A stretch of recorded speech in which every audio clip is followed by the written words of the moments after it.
ಇಕ್ಕಿತ್ಲಾಗ ನಮ್ಮ ಈ ಪೂಜ್ಯರು ಹಲವಾರು ಸಾಧು ಸಂತರು ಎಲ್ಲರೂ ಕಣ್ಣೀರಪ್ಪಗಳು ಎಲ್ಲಾ ಸನ್ಯಾಸಿಗಳು ಇವತ್ತು ಹೇಳ್ಕೊಡ್ತಾರ ಗೋವಿನ ಮಹತ್ವವನ್ನು. ಆದ್ರೂ ನಾವು ತಿಳ್ಕೊಗ್ತಾ ಇರಲಿಲ್ಲ. ವಯಸ್ಸಾಗೈತಿ ಮಾರುದು. ಮನೆ ನಾವು ನೋಡಿದ್ವು ಒಂದು ವರ್ಷದ ಹಿಂದ ಯರಗಟ್ಟಿ ಸಂತೆ ಒಳಗ ರೈತರ ಹೆಸರಿನೊಳಗೆ ಬಂದಿರತಕ್ಕಂತ ಡೋಂಗಿ ದಲಾಲಿಗಳು ಅವ್ರು. ದಲಾಲಿಗಳು ಅಂದ್ರೆ ಗೊತ್ತೈತಲ್ಲ, ಆಕಳ ಅಂದ್ರೆ ದನಗಳು ಮಾರುದು ರೊಕ್ಕ ತಗೋದು. ಆದ್ರೆ ಇವ್ರು ಎಂತ ದಲಾಲಿಗಳು ಅಂದ್ರೆ ಇವ್ರ ತಾಯಿ ತಲೆ ಹಿಡಿದು ರೊಕ್ಕ ಮಾಡೋದು ದಲಾಲಿಗಳು. ಇವ್ರು ಯಾರ ದಲಾಲಿಗಳು? ಇವ್ರು ತಾಯಿ ತಲೆ ಹಿಡಿದು ರೊಕ್ಕ ಮಾಡುವಂತ ದಲಾಲಿಗಳು ಇವ್ರು ಏನ್ ಹೇಳ್ತಾರಂದ್ರೆ ಯರಗಟ್ಟಿ ಸಂತೆ ಒಳಗೆ ನಿಂತ ನಾವು ಎಲ್ಲಾ ರೈತರು ನಮಗ್ ನಾಷ್ಟ ಆಗತೈತಿ ಕಷ್ಟ ಆಗತೈತಿ, ಯಾರು ಕೊಡ್ತೀರಿ? ನಾವು ವಯಸ್ಸಾಗಿದ್ದು ನಾವು ಕಟಕೂರ್ಗೆ ಮಾರೋರು ನಮ್ನೇನ್ ಕೇಳ್ತೀರಿ? ನೋಡ್ರಿ, ನೀವು ಏನಾರ ತಿಳ್ಕೊಂಡಿರ್ಬೇಕು. ಅವತ್ತು ನೀವು ಮಾತಾಡಿದ್ರೆ ನಾವ್ ಇವತ್ತು ನಿಮಗೆ ಬಿಟ್ಟದು ಯಾವ ಕಾರಣಕ್ಕಾಗಿ? ಕಾನೂನನ್ನು ಒಂದು ಚೌಕಟ್ಟು ನಾವು ಕಾನೂನು ಕೈ ತಗೋಬಾರತ್ ನೀವು ಬಿಟ್ಟದು. ಯಾವುದೇ ಹಿಂದೂ ಸಂಘಟನೆಗಳಿಗೆ ನೀವೇನು ಬಾಳಲ್ಲ, ನೀವೇನ್ ನಿಷ್ಠಾವಂತ ರೈತರು ಅಲ್ಲ. ನಿಷ್ಠಾವಂತ ರೈತರು ಭೂಮಿ ಫಲವತ್ತದ ಬಗ್ಗೆ ವಿಚಾರ ಮಾಡ್ತಾರ, ಸಾವಯವ ಕೃಷಿ ಬಗ್ಗೆ ವಿಚಾರ ಮಾಡ್ತಾರ, ಹೆಂಗ ಜನರು ಹೊಟ್ಟೆ ತುಂಬಿಸ್ಬೇಕಂತ ವಿಚಾರ ಮಾಡ್ತಾರ. ನಿಮ್ಮ ಮನಿ ನಿಮ್ಮ ಹೊಟ್ಟಿಗಾಗಿ ಗೋವಿನ ಮಾರಾಟ ಮಾಡಿ, ಗೋವಿನ ಅಂದ್ರೆ ನಿಮ್ಮ ತಾಯಿ ತಲೆ ಹಿಡಿದು ರೊಕ್ಕ ಮಾಡೋದು ವಿಚಾರ ಮಾಡಂಗಿಲ್ಲ ನಿಜವಾದ ರೈತರ. ನೀವು ಡೋಂಗಿ ಏನು ದಲಾಲಿಗಳು ಇದ್ರಲ್ಲ, ನಿಮಗೆ ಈ ಪ್ರತಿಭಟನೆ ಮುಖಾಂತರ ನಿಮ್ಗೊಂದು ಎಚ್ಚರಿಕೆ ಕೊಡ್ತು. ನಾವು ಕಾನೂನು ಚೌಕಟ್ಟಿನೊಳಗೆ ದಪ್ಪದು, ಇಲ್ಲಾಂದ್ರೆ ನೀವೇನು ಬಾಳಲ್ಲ. ನೀವ್ ಯಾವ ಸಂತ್ಯಾಗ ಎಲ್ಲಿ ಇರ್ತೀರಿ ಅಲ್ಲೇ ನಿಮ್ಮ ಮೆಟ್ ಹಾರಾಡ್ತಾವ. ಯಾರ ಕಡೆಯಿಂದ? ನಮ್ಮಂತ ಸಂಘಟನೆದವ್ರ ಕಡೆಯಿಂದ ಅಲ್ಲ, ನಿಜವಾದ ರೈತರ ಕಡೆಯಿಂದ ನಿಮಗ್ ಮೆಟ್ ಹಾರ್ತಾವ. ಯಾಕೆ ಮೆಟ್ಟ ಹಾರ್ತಾವ ಅಂದ್ರ ನೀವೇನು ನಿಮ್ಮ ಲಾಭಕ್ಕೋಸ್ಕರ ಒಬ್ಬ ಕಸಾಬು ಮಾರಿನ 1000-5000 ಇಟ್ಟಿಟ್ಟ ಏನ್ ನೀವು ವಿಚಾರ ಮಾಡ್ತಿರಲ್ಲ, ನಿಮ್ಮ ತಾಯಿ ತಲೆ ಹಿಡ್ತಿರಲ್ಲ, ಅದನ್ನ ಹಿಡಿದು ಬಿಟ್ಟು ಬಿಡ್ರಿ. ಇನ್ನಾರ ಸುಧಾರಿಸ್ಕೋರಿ.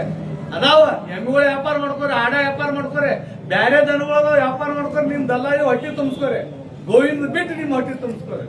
ಇನ್ನು ಇದೇ ಹೇಳಿದಂಗ ನಕಲಿ ಪತ್ರಕರ್ತರು ಸಂಘಟನೆ ಹೆಸರು ಹೇಳ್ಕೊಂಡು ನಿಜವಾದ ಪತ್ರಕರ್ತರಲ್ಲ ನಾ ಹೇಳುದು. ನಕಲಿ ಪತ್ರಕರ್ತರು ನಾವು ಸಂಘಟನೆಯವ್ರು ಅಂತೇಳಿ ರೋಡ್ನೊಳಗೆ ಆಕಳ ಗಾಡಿಗಳನ್ನು ಹಿಡಿದು ರೈತರಿಗೆ ತ್ರಾಸು ಕೊಡದಿರ್ಬೋದು.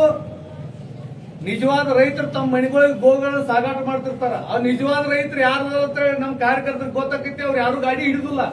ಆದ್ರೆ ಇವ್ರು ಡೊಂಗಿ ಪತ್ರಕರ್ತರು ಅಥವಾ ಈ ಏನ ತಮ್ಮ ತಾಯಿ ತಲೆ ಹಿಡುವಂತ ಏನು ಒಂದ ಗುಂಪಿಗೆ ಸೇರಿರ್ತಕ್ಕಂತ ಕೆಲವು ಜನರು ಆ ಗಾಡಿ ತಡೆ ಹಿಡಿದು ರೈತರ ಕಡೆ ರೊಕ್ಕ ಇಸ್ಕೋದು, ಮತ್ತೆ ಕಸಾಬ್ರ ಕಡೆನೂ ಅಂದ್ರೆ ಕಟಕರ ಕಡೆ ಏನ ಈ ಆಕಳ ಕಡಿಯುವಂತ ಕಟಕರ ಕಡೆನೂ ರೊಕ್ಕ ಇಸ್ಕೊಂಡ್ ಬಿಡುವಂತ ಕಾರ್ಯ ಮಾಡಂತಾರ. ಇಂಥವೆಲ್ಲ ನಿಂದಿರ್ಬೇಕು. ನಿಜವಾದ ಹೋರಾಟಗಾರರಿಗೆ ಇದರಿಂದ ಅನ್ಯಾಯ ಆಗ್ತೈತಿ, ಗೋವಿಗೆ ಅನ್ಯಾಯ ಆಗ್ತೈತಿ. ನಿಮ್ಮ ಮಾಡೋ ತೆವಲಿಗೆ, ನಿಮ್ದು ಯಾವ್ದೋ ಕುಡಿಯಾಕೋ, ನಿಮ್ದು ಯಾವ್ದೋ ತೀಟಿಗಾಗಿ ರೊಕ್ಕ ಗಳಿಸಾಕ ಈ ಕಾರ್ಯ ಮಾಡಬೇಡ. ಗೋವಿನ ಬಳಕೆ ಮಾಡಕ್ ಹೋಗ್ಬೇಡ್ರಿ. ಯಾಕಂದ್ರೆ ಗೋ ಬಹಳ ಶ್ರೇಷ್ಠವಾದಿದ್ದ. ಇದಕ್ಕಾಗಿ ಸಾವಿರಾರು ಜನ ಸಂತರ ತಮ್ಮ ಎದೆ ಕೊಟ್ಟಾರ ಗೋಳಿಗೆ. ಇಂದಿರಾ ಗಾಂಧಿ ಇದ್ದ ಸಮಯದೊಳಗ ಗೋ ಹತ್ಯೆ ನಿಷೇಧ ಆಗ್ಬೇಕಂತ ಗೋಕುಲಾಷ್ಟಮಿ ದಿನ ಒಂದು ಹೋರಾಟ ಮಾಡ್ತಾರೋ ದೊಡ್ಡ ಪ್ರಮಾಣದೊಳಗ. ಯಾಕೆ ಹೋರಾಟ ಮಾಡ್ತಾರ ಅಂದ್ರೆ ತಾ ಅಧಿಕಾರಕ್ಕೆ ಬರೋಕ್ಕಿಂತ ಮೊದಲು ಇಂದಿರಾ ಗಾಂಧಿ ಮಾತು ಕೊಟ್ಟಿರ್ತಾಳ. ಏನ್ ಮಾತು ಕೊಟ್ಟಿರ್ತಾಳ ಅಂದ್ರ ಗೋ ಹತ್ಯೆನ ನಿಷೇಧ ಮಾಡ್ತಾನ ಅಂತೇಳಿ. ನಮ್ ಸರ್ಕಾರ ಏನಾರ ಆರಿಸಿ ಬಂದ್ರ ಇದು ಬರೀ ಇಂದಿರಾ ಗಾಂಧಿ ಅಷ್ಟಲ್ಲ, ಮಹಾತ್ಮ ಗಾಂಧಿ ಈ ನಾಡಿನ ಒಳಗ ಗೋ ಹತ್ಯೆ ಆಗಬಾರ್ದು, ಗೋವಿಂದ ಒಂದ್ ಹನಿ ರಕ್ತ ಈ ಭೂಮಿ ಮ್ಯಾಗ ಬೀಳಬಾರ್ದು, ಗೋವನ್ನ ಅದನ್ನ ನಾವು ರಕ್ಷಣೆ ಮಾಡ್ಬೇಕಂತ ಮಹಾತ್ಮ ಗಾಂಧಿ ಸಹಿತ ಹೇಳಿದ್ರು. ಇಂದಿರಾ ಗಾಂಧಿ ನಾ ಇಲೆಕ್ಷನ್ ಒಳಗೆ ಹಾರಿಸಿ ಬಂದ್ರ ಗೋ ಹತ್ಯೆ ನಿಷೇಧ ಮಾಡ್ತಂದ್ರು, ಮಾಡ್ಲಿಲ್ಲ. ನೀವು ಮಾಡ್ರಂತೇಳಿ ಇಡೀ ನಾಡಿನ ದೇಶದ ತುಂಬ ಎಲ್ಲಾ ಸಂತ ಶ್ರೇಷ್ಠ ಕುಡ್ಕೊಂಡು ಪ್ರತಿಭಟನೆ ಮಾಡಕ್ ಹೋದ್ರ ಆ ಸಂತರ ಮ್ಯಾಗ ಏನ್ ಮಾಡಿದ್ರು? ಗೋಳಿಬಾರ ಮಾಡಿ ಎಷ್ಟೋ ಸಂತರ ಹತ್ಯೆ ಮಾಡಿದ್ರು. ಸಂತರಿಗೆ ಕುಟುಂಬ ಇಲ್ಲ, ಸಂತರಿಗೆ ಮಕ್ಕಳಿಲ್ಲ. ಸಂತರು ಬಯಸುದು ಒಂದೇ, ಲೋಕ ಉದ್ಧಾರ ಲೋಕ ಕಲ್ಯಾಣ. ಆ ಲೋಕ ಕಲ್ಯಾಣ ಲೋಕ ಉದ್ಧಾರ ಎಲ್ಲಾರು ಅದಿದ್ರ ಆ ಗೋವಿನ ಒಳಗೈತೆ ಅನ್ನುವಂತ ಸಂತರು ಆ ಹೋರಾಟ ಮಾಡಿದಾಗ ಯಾರು ಗುಂಡು ಸಂತರ ಮ್ಯಾಗ ಗುಂಡು ಹಾರಿಸಿದ್ರು, ಆದೇಶ ಕೊಟ್ಟಿದ್ರು, ಅವಳು ಸಹಿತ ಗುಂಡಿಗೆ ಬಲಿ ಆಗ್ಬೇಕಂತ ಪರಿಸ್ಥಿತಿ ಬಂದ.